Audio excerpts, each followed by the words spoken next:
یہ احسان کا درجہ ہے.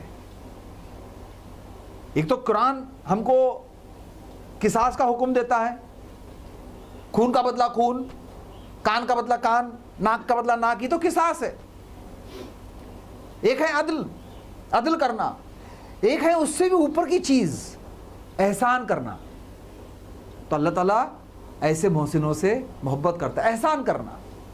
ایک ہے کہ بھئی اسلام میں ہے کہ بھئی ایک مزدور ہے, اس کا پسینہ سوکھنے کے پہلے پہلے اس کو آپ دے دیں, اس کا پسینہ سوکھنے کے پہلے پہلے اس کا جو ٹھہرایا ہوا ہے وہ دے دیں. مگر آپ نے اس کو الگ سے اور دے دیا بخشش جو اس کا حق نہیں ہے, مگر اس نے کیا, آپ نے کیا کیا, اس پر احسان کیا. تو اللہ تعالیٰ ایسے احسان کرنے والوں کو پسند کرتا ہے.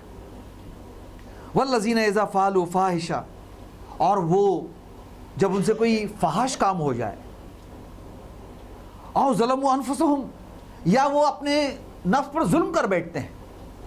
انسان جو ہے وہ انسان ہے, نہ وہ شیطان ہے نہ فرشتہ ہے. انسان نہ فرشتہ ہے نہ شیطان ہے.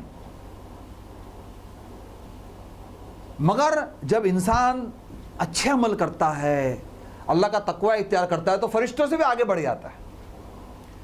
مگر جب وہ برائی پہ اترتا ہے, ظلم پر اترتا ہے, تو شیطان کو بھی پیچھے چھوڑ جاتا ہے, نچلوں سے بھی نچلا ہو جاتا ہے, اسفلا سافلین میں سے بن جاتا ہے. تو انسان کا یہ اللہ تعالیٰ نے یہ قوت دی انسان کو, اگر بڑھنا چاہے تو بہت آگے تک بڑھ سکتا ہے. جبرائیل علیہ السلام کے ساتھ حضور صلی اللہ علیہ وسلم کا معراج کا سفر آپ کو معلوم ہے نا. جبرائیل علیہ السلام آئے اور براق پہ حضور صلی اللہ علیہ وسلم کو معراج پہ لے کر گئے. مگر ایک حد تھی جہاں تک جبرائیل علیہ السلام جا سکتے تھے, سدرۃ المنتہا, اس کے آگے وہ نہیں جا سکتے تھے. جبرائیل علیہ السلام نے کہا کہ اس کے آگے میں اگر گیا تو میرے سارے پر جل جائیں گے. اس کے بعد سدرۃ المنتہا سے حضور صلی اللہ علیہ وسلم نے سفر اپنا اکیلا کیا. تو یہ انسان کا مقام ہے کہ وہ فرشتوں سے بھی افضل ہو سکتا ہے اگر وہ اللہ کے بتائے ہوئے راستے پہ چلتا ہے, ورنہ جانوروں سے بدتر ہو جاتا ہے. تو اگر وہ اپنے اوپر ظلم کر بیٹھتا ہے, یہ بھی ایک اچھی اصطلاح ہے کہ جب وہ کوئی بڑے سے بڑا بھی گناہ کرے, بڑے سے بڑا ظلم کرے, وہ اللہ کا تو کچھ بگاڑتا نہیں. وہ سارے دنیا میں فساد پھیلا دے اور خون ریزی کرے, لاکھوں کا قتل کر دے, اللہ کی نافرمانی کرے, اللہ کا کوئی بگڑنے والا نہیں ہے. کس کا بگڑے گا؟ اس کا خود کا بگڑے گا. تو یہاں کہا گیا ہے او ظلموا انفسہم, اگر اس نے اپنے آپ پر ظلم کیا, اگر کوئی گناہ کرتا ہے تو اللہ تعالیٰ نے یہ اصطلاح دی ہے کہ وہ اپنے آپ پہ ظلم کرتا ہے. وہ ذکر اللہ, متقی شخص کو اللہ یاد آ جاتا ہے. دیکھیے شیطان سے بھی غلطی ہوئی, آدم علیہ السلام سے بھی غلطی ہوئی. شیطان سے خطا ہو گیا اور وہ اڑ گیا. آدم علیہ السلام سے خطا ہوئی اور انہوں نے وہ پچھتائے اور دعا مانگی, ربنا ظلمنا انفسنا وان لم تغفر لنا وترحمنا لنکونن من الخاسرین. سورہ اعراف میں دعا نقل کی گئی ہے. تو یہ انسانیت ہے. تو اس کو متقیوں کو ذکر اللہ, اللہ یاد آ جاتا ہے. ایسا نہیں کہا گیا کہ بھائی انسان سے کوئی گناہ نہیں ہوگا, ہوگا. انسان گناہ کا پتلا ہے, مگر جب وہ گناہ ہو جاتا ہے تو اللہ تعالیٰ یہاں فرما رہا ہے کہ فاستغفروا لذنوبہم, وہ اپنے گناہوں کی معافی مانگتے ہیں, فوراً پشیمان ہوتے ہیں, استغفار پڑھتے ہیں. ان کا ضمیر ان کو ٹوکتا ہے, ان کو راتوں کی نیند نہیں آتی جب تک وہ اللہ تعالیٰ سے رات بھر معافی نہ مانگے. یہ مومنوں کی صفت, یہ متقیوں کی صفت بیان کی گئی ہے. اور یہاں آگے اللہ تعالیٰ فرما رہا ہے وَمَن يَغْفِرُ الذُّنُوبَ إِلَّا اللَّهُ, اور اللہ کے سوا کون ہے گناہوں کو معاف کرنے والا. وَلَمْ يَصِرُّوا عَلَىٰ مَا فَعَلُوا وَهُمْ يَعْلَمُونَ, اور وہ جانتے بوجھتے اپنے گناہوں پہ اڑ نہیں جاتے, اصرار نہیں کرتے. جس طرح شیطان اڑ گیا, شیطان اڑ گیا تھا, کہا کہ میں کیوں سجدہ کروں, تو نے مجھے آگ سے بنایا, اس کو تو مٹی سے بنایا.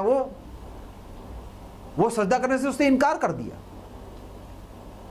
تو وہ جانتے بوجھتے اپنے گناہوں پر اصرار نہیں کرتے, فوراً توبہ کرتے ہیں اور رجوع کرتے ہیں, فوراً رجوع کرتے ہیں.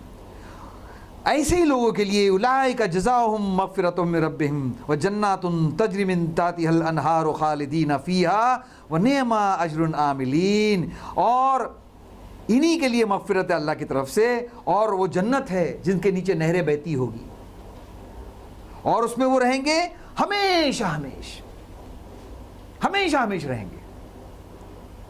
دنیا میں بھی جنت بناتا ہے انسان، وقتی جنت، مختصر جنت، جو اصل جنت کے مقابلے میں کچھ بھی نہیں ہے۔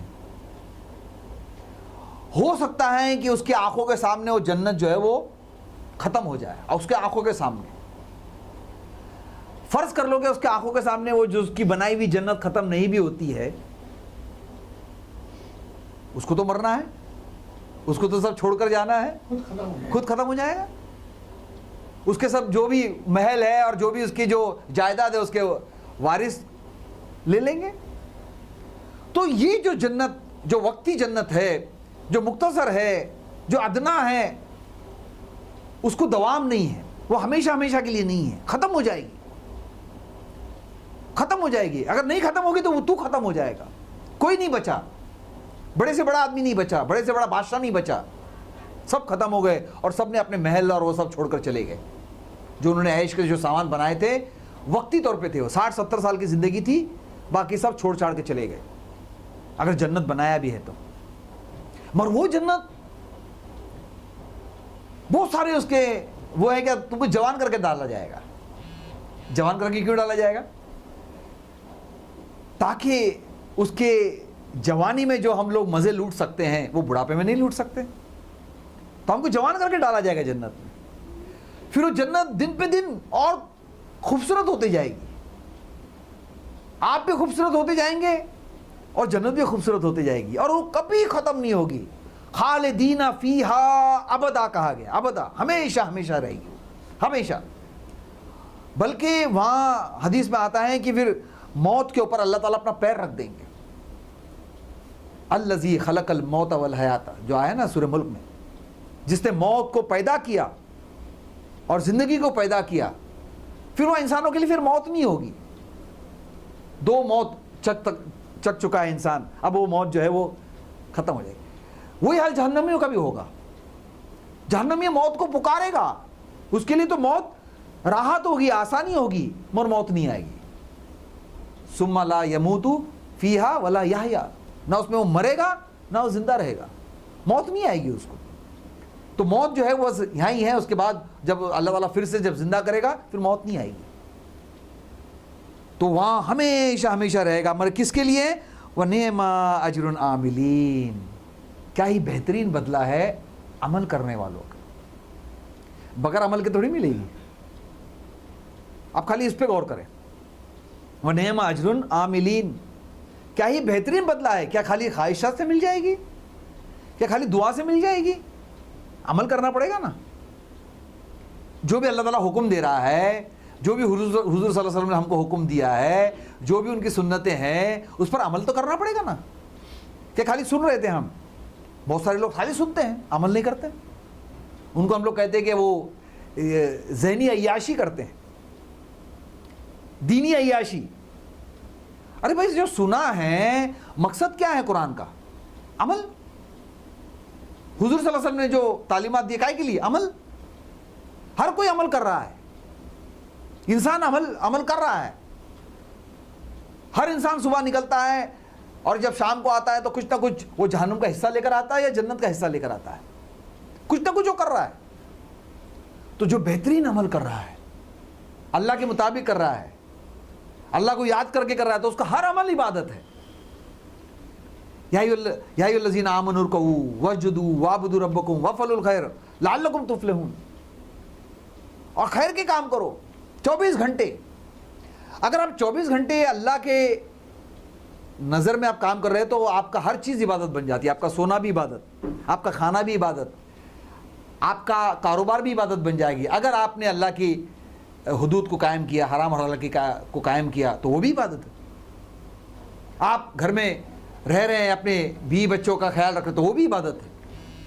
ہم نے سمجھ رکھا ہے کہ صرف نماز پڑھنا عبادت ہے، اور نماز پڑھ کے ہم لوگ نہیں، 24 گھنٹے کی عبادت۔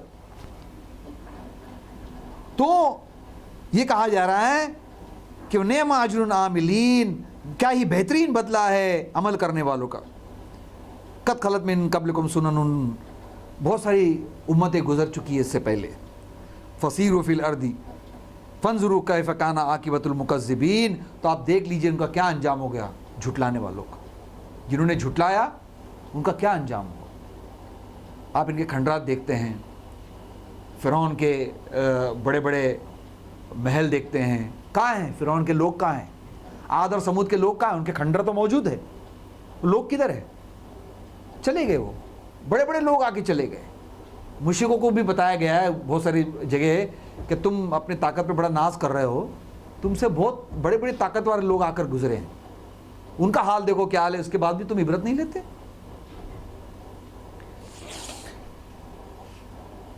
ھذا بیان للناس، یہ ہے بیان لوگوں کے لیے. ھدی للناس ہے یہ. ھذا بیان للناس ھدی و موعظۃ للمتقین، یہ ایک بیان سب کے لیے ہے. مگر ہدایت کون اس سے لے گا؟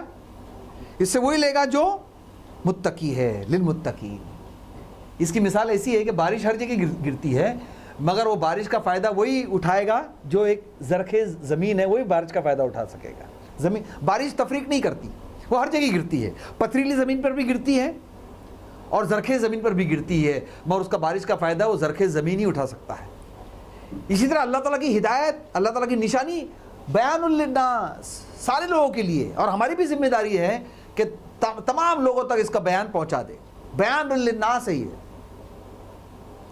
ھدی و رحمۃ للمتقین، مگر موعظۃ للمتقین، مگر یہ ہدایت ہے اور شفا ہے کس کے لیے؟ متقیوں کے لیے. اس سے فائدہ وہی اٹھائیں گے جن میں یہ صفت ہے.